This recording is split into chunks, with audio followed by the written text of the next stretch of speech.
I'm warning you right now, guys. I'm warning you, goddammit. This will contain spoilers from the manga and webcomic. You've been warned. I'm warning you again. How many times do I need to warn you? This is gonna have spoilers. If you do stick around, please do remember to smash that like button and let's go balls deep.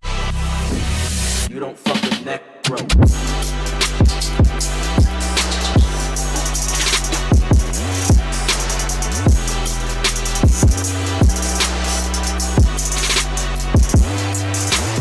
Okay, so before we explain what we mean by the title of this video, that Garou is the real hero of One Punch Man, we need to understand what a hero is and what Garou represents. First, let me explain the difference between heroes and monsters that are depicted within the anime.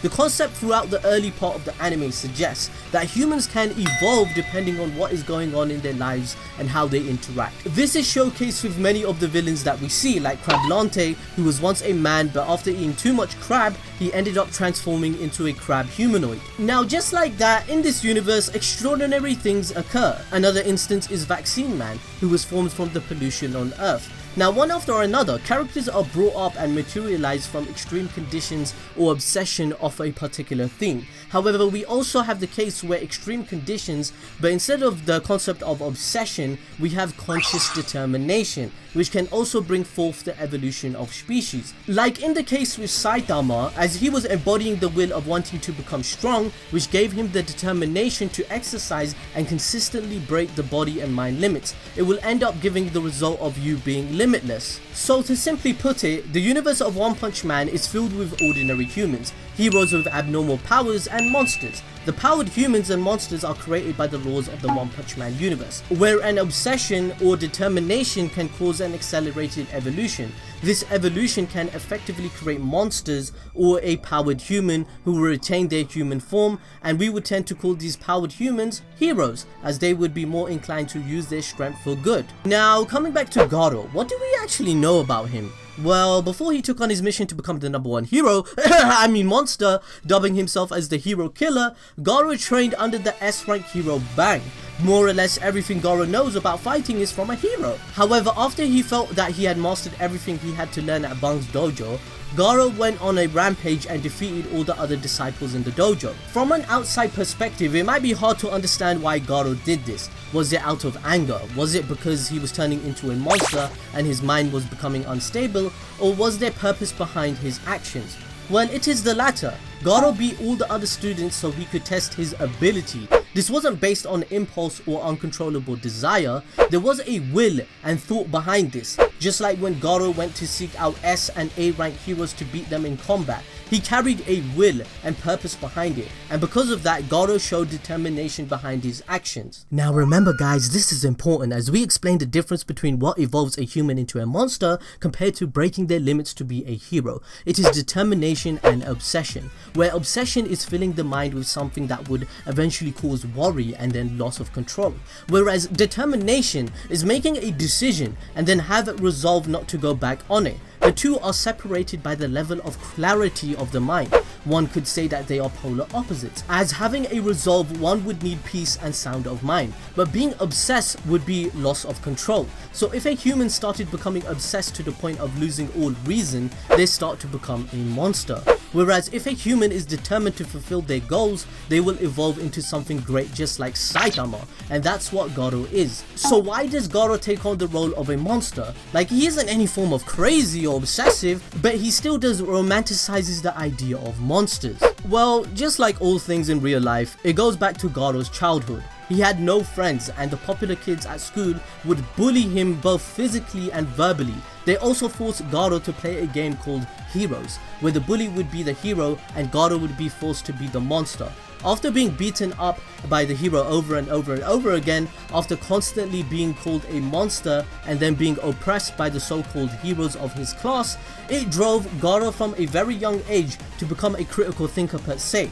While normal kids would brainlessly support the hero against the villain, right, just because of their status or it's the norm, Garou saw past that. Garou looked at the bigger picture around society and saw the same problem, that normal people saw popular individuals and heroes as their idols, and instantly they granted them their trust and support, while on the other hand, monsters were branded as something unpopular like Garou once was as a child.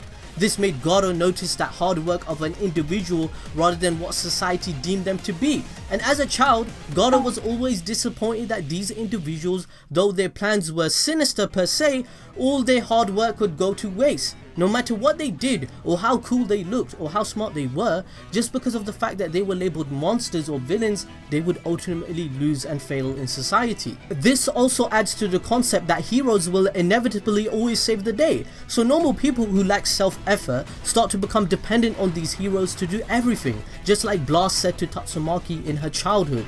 This dependency ironically causes more calamities and suffering as humans lose their sense of responsibility. Garou respects the grind of gaining strength and sees the effort on both sides, the heroes and the monsters, but the monsters always end up on the losing side, which allows the mindset of dependency on the heroes to exist. To fix this problem humanity faces, Garou sets himself up as the ultimate monster, who will triumph over all the strongest heroes, which will force the masses to realize that the reliance on the system is not enough.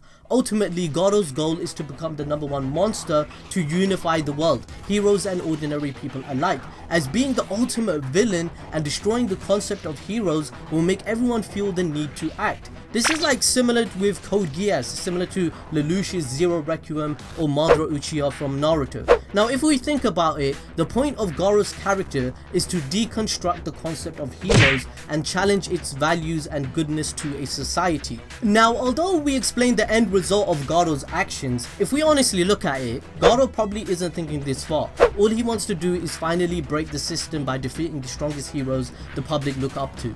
Garou systematically targets S or A rank heroes, and if Garou was truly a monster or a villain, he would go after all the heroes indiscriminately. Even though Garou declares himself as a true monster and a hero killer who has abandoned all his humanity and goodness, in actuality his actions and behavior shows otherwise. Although Garou brutally injured and even hospitalized many of the heroes, he didn't actually kill them, and all the heroes who are not S or A rank just happened to come across his path. Garou didn't seek them out, they are the ones that challenged him. Neither does Garou cause terror to normal civilians, nor does he harm them or kill civilians. Instead, he shows compassion by going out of his way to protect children such as Tario, hopefully I pronounced that right. But Garou even stopped fighting Metal Bat when his sister Zenko showed up, for example, and this isn't really the actions of a monster. One Punch Man does a great job of establishing how people with abilities can benefit the world. However, not everyone lives up or can be that shining beacon of light that comes with being called a hero.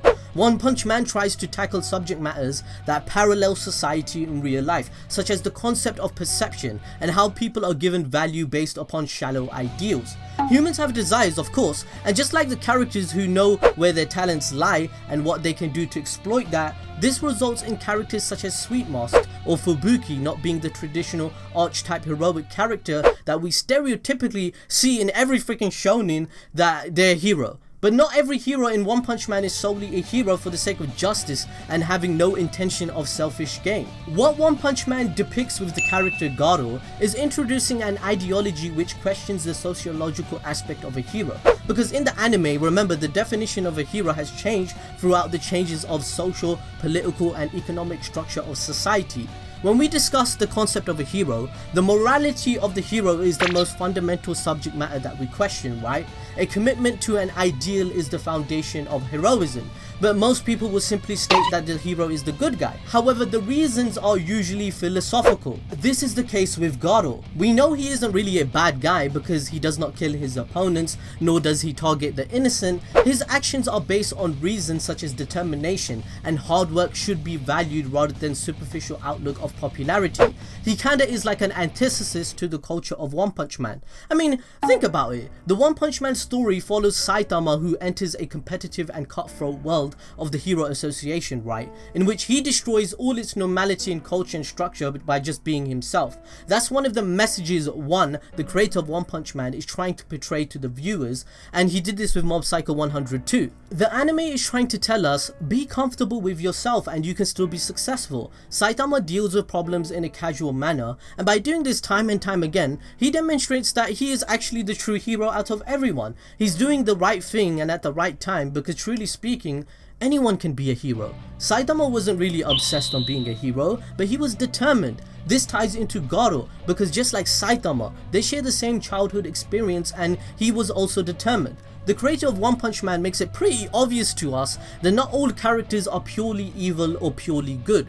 Garou is someone that has done evil acts in the perspective of the viewer, since it's directed in a manner to tell the story in Saitama's point of view most of the time. But think about it, if One Punch Man was following Garou's ideology and experiences, he would be seen as the protagonist in some people's opinion. Garou is an underdog story where he turned out triumphant. Garou is an 18-year-old boy who was homeless, had no friends, no affection, no family, was bullied in high school and has not graduated. He takes baths in public bathrooms and steals for food or eats monsters to survive.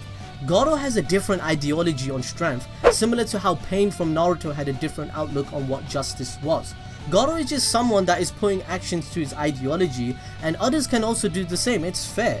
Garou has anti-hero antics, but towards the end he comes to realize after facing Saitama and exploring his concept of strength that heroes are not that different from monsters. He thinks heroes are vain and a symbol of everything that is unfair to the world, but since he has seen two sides of the coin, he can also be soft-hearted to the boy that he saved, and he still has a righteous moral code and he does not break it. If we comprehensively break things down, we find duality between Garou and Saitama's characters. Both of them went through a difficult childhood in their own way, and even though they went in opposite directions, their nature isn't that different, where they both carry a sense of their own subjective sense of honor and justice. While Saitama wanted to be a hero who defeats monsters, Garou wanted to be a monster who defeats heroes. While Garou focused on technicality of fighting and becoming an expert martial artist, Saitama fighting based on pure strength and power, ignoring all sense of technique at times. Saitama would even improvise when it comes to fighting.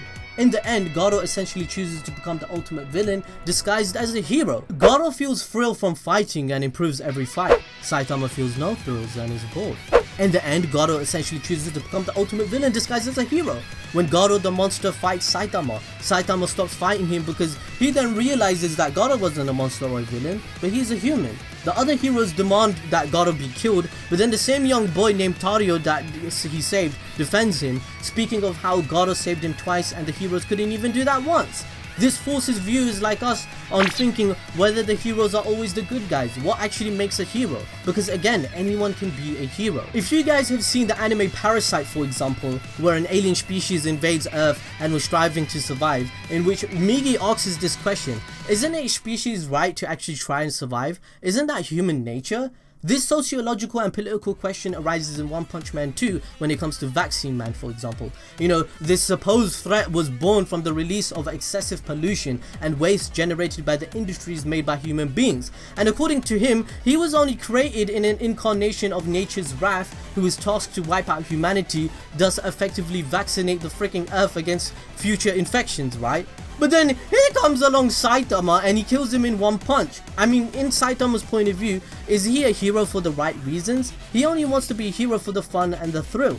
Subconsciously, Garou may have a better cause and reasoning to fight more than Saitama. All heroes in One Punch Man are also registered under the Hero Association, for example, and they can be considered evil too because they know that the association is corrupt. Why aren't they stopping that? Therefore, again, Garou isn't really a villain or a monster, he's a human that asks these questions. He views justice as being biased and unfair. Like, all in all, after Garou's interaction with Saitama, Garou himself doesn't really believe himself to be a monster. He then questions his own philosophy. When Saitama called him out, his whole monster persona shattered. Now, this is further explored in a fan-made manga which we reacted to, so make sure to go check it out and read the fan-made manga with us in that video. It's pretty enjoyable, although it's not canon. Overall, let us know what you think in the comment section below, follow us on Instagram or Twitter, and I'll catch you guys next time.